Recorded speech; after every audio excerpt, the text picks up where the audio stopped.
Hello guys, welcome back to my YouTube channel. ഒരു അടിപൊളി breakfast കഴിച്ചുകൊണ്ട് ബ്രസൽസിലെ രണ്ടാമത്തെ ദിവസം തുടങ്ങാൻ പോവാണ്. ബ്രസൽസിലെ മെയിൻ ആയിട്ടുള്ള 2 ടൂറിസ്റ്റ് അട്രാക്ഷൻ സ്പോട്ടിലേക്കാണ് കേട്ടോ ഇന്നത്തെ നമ്മുടെ യാത്ര. ഞങ്ങൾ താമസിക്കുന്ന ഹോട്ടലിൻ്റെ അടുത്തുനിന്ന് കുറച്ച് ദൂരം പോകാനുണ്ടായിരുന്നു. അതുകൊണ്ട് തന്നെ കുറച്ച് നേരത്തെ ഇറങ്ങി. രാവിലെ ആയതുകൊണ്ടാണ് തോന്നുന്നു അധികം തിരക്കൊന്നും വന്നിട്ടില്ല.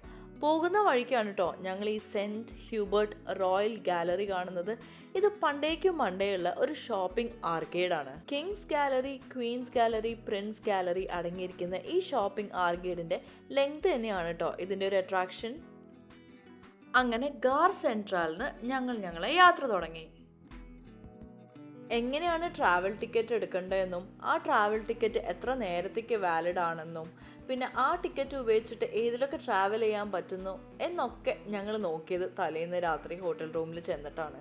ബ്രസൽസിൽ നമ്മൾ ട്രെയിനിലോ ട്രാമിലോ ബസ്സിലോ മെട്രോയിലോ ആണ് യാത്ര ചെയ്യുന്നത് എന്നുണ്ടെന്നുണ്ടെങ്കിൽ എന്തായാലും ടിക്കറ്റ് വേണമല്ലോ.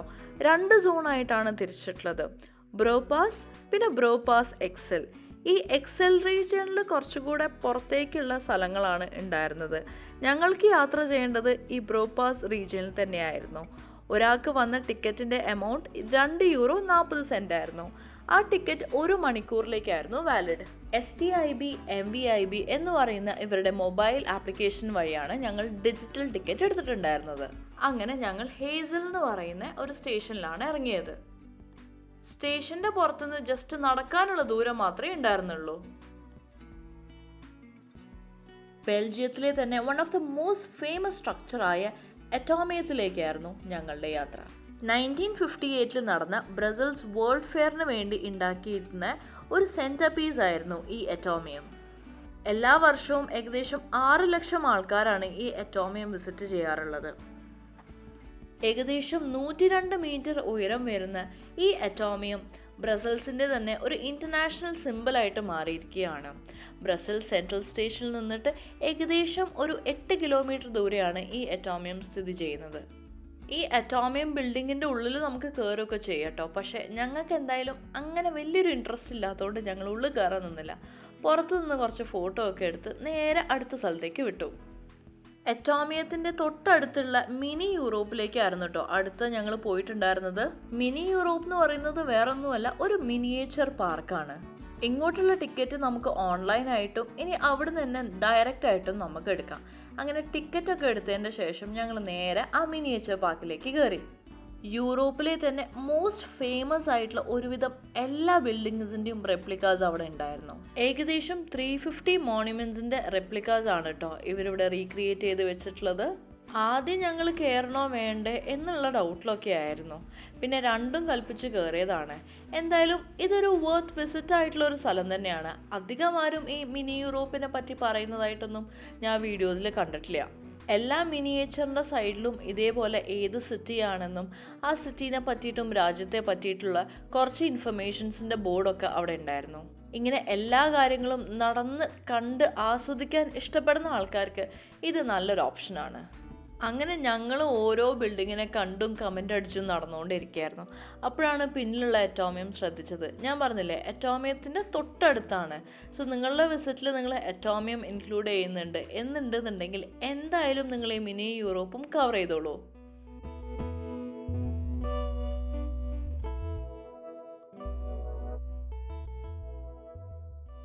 വലിയ ആൾക്കാർക്ക് ഇതേപോലെ കണ്ടും കമൻ്റ് അടിച്ചും ഒക്കെ നടക്കാൻ ഇഷ്ടമായിരിക്കും.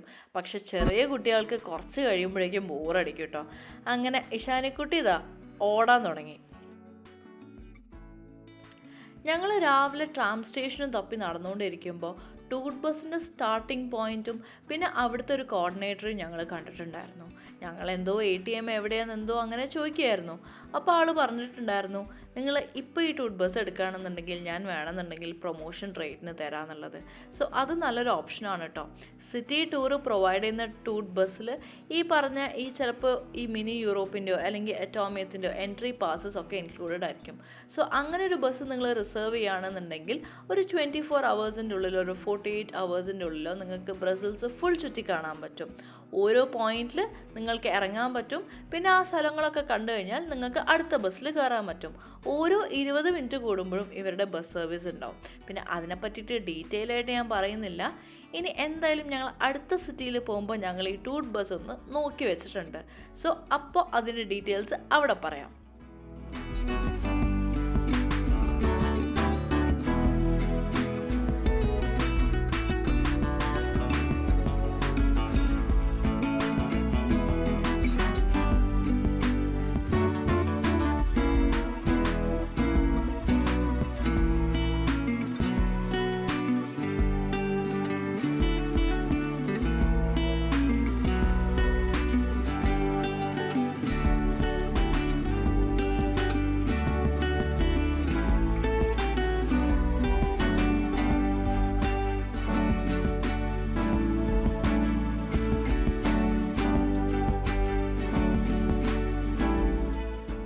ഈ പാർക്കിൽ കയറിയപ്പോഴേ ഞാൻ നോട്ട് ചെയ്തൊരു കാര്യമായിരുന്നു ഈ ഐഫിൽ ടവർ.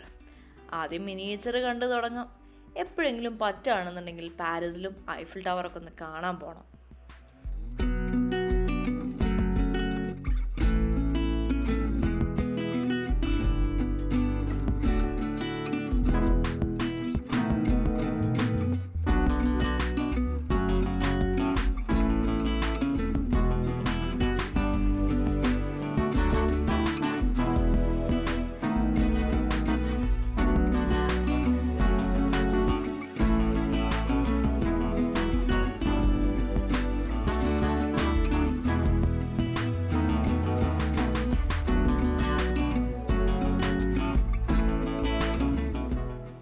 അങ്ങനെ യൂറോപ്പിൽ നമ്മൾക്ക് കേട്ടതും കേൾക്കാത്തതുമായിട്ടുള്ള ഒരുപാട് ബിൽഡിങ്സിൻ്റെ കാര്യങ്ങളും ഇൻഫർമേഷനും അതിൻ്റെ മിനിയേച്ചറും ഒക്കെ ഉണ്ടായിരുന്നു.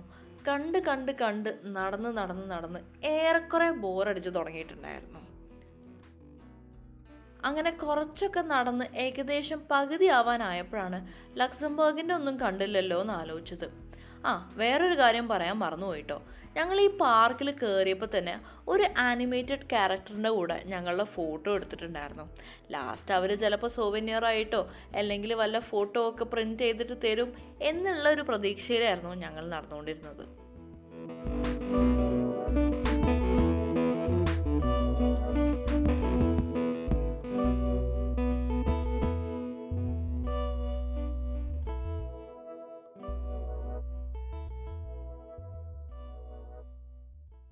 നടന്ന അവസാനം നമ്മുടെ ലക്സംബർഗിൻ്റെ സ്പെഷ്യലായിട്ടുള്ള മിനിയേച്ചറിൻ്റെ അവിടെ എത്തി.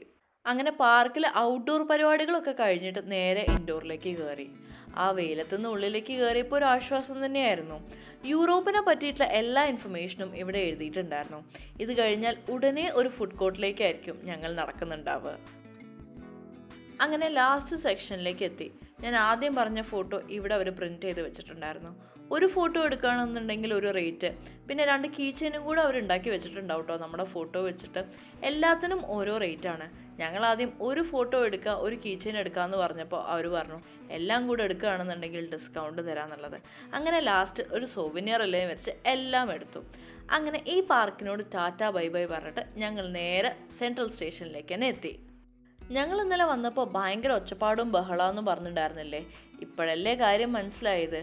ഇവിടെ പ്രൈഡ് വീക്കായിരുന്നു. പ്രൈഡ് വീക്കിൻ്റെ ലാസ്റ്റ് ഡേ ആയിരുന്നു ഞങ്ങൾ എത്തിയിട്ടുണ്ടായിരുന്നത്. നേരെ ഒരു ഇന്ത്യൻ റെസ്റ്റോറൻറ്റ് കയറി ഭക്ഷണം കഴിച്ച് ബെൽജിയം വാഫിൾ ട്രൈ ചെയ്യാൻ വേണ്ടി ഇറങ്ങി. ഭയങ്കര തിരക്കായിരുന്നു. എന്നാലും ടേസ്റ്റ് ഒരു രക്ഷയുണ്ടായിരുന്നില്ല. നല്ല റേറ്റിംഗ് ഉള്ളൊരു കടയിൽ തന്നെ കയറിയോണ്ട് തന്നെ അടിപൊളി വാഫിളായിരുന്നു. ബെൽജിയത്തിൽ വന്നാൽ മസ്റ്റായിട്ട് ട്രൈ ചെയ്യേണ്ടതാണ് ബെൽജിയം വാഫിളും ബെൽജിയം ചോക്ലേറ്റും. ഈ വാഫിൾസ് ഞങ്ങൾ കഴിച്ചത് ട്രെയിൻ സ്റ്റേഷനിൽ നിന്നിട്ടാണ് കേട്ടോ. അപ്പോൾ അത്രയൊക്കെയുള്ളൂ ഇന്നത്തെ വീഡിയോ. ഇതോടെ നമ്മളെ ബ്രസൽസ് ട്രിപ്പും കഴിഞ്ഞു. പെട്ടെന്ന് തട്ടിക്കൂട്ടിയ ഒരു ട്രിപ്പായിരുന്നു. അതുകൊണ്ട് തന്നെ അധികം പ്ലാൻ ചെയ്യാനൊന്നും പറ്റിയില്ല. ഒരു അടിപൊളി എക്സ്പീരിയൻസും കുറേ പ്രഷ്യസ് മെമ്മറീസും കുറച്ച് നല്ല ഭംഗിയുള്ള സോവനിയേഴ്സും കളക്ട് ചെയ്തുകൊണ്ട് ഞങ്ങൾ ബ്രസൽസിനോട് ബൈ ബൈ പറഞ്ഞു. അപ്പോൾ എല്ലാവർക്കും ഞങ്ങളുടെ ഈ കുട്ടി ട്രിപ്പ് വീഡിയോ ഇഷ്ടപ്പെട്ടു എന്ന് വിചാരിക്കുന്നു.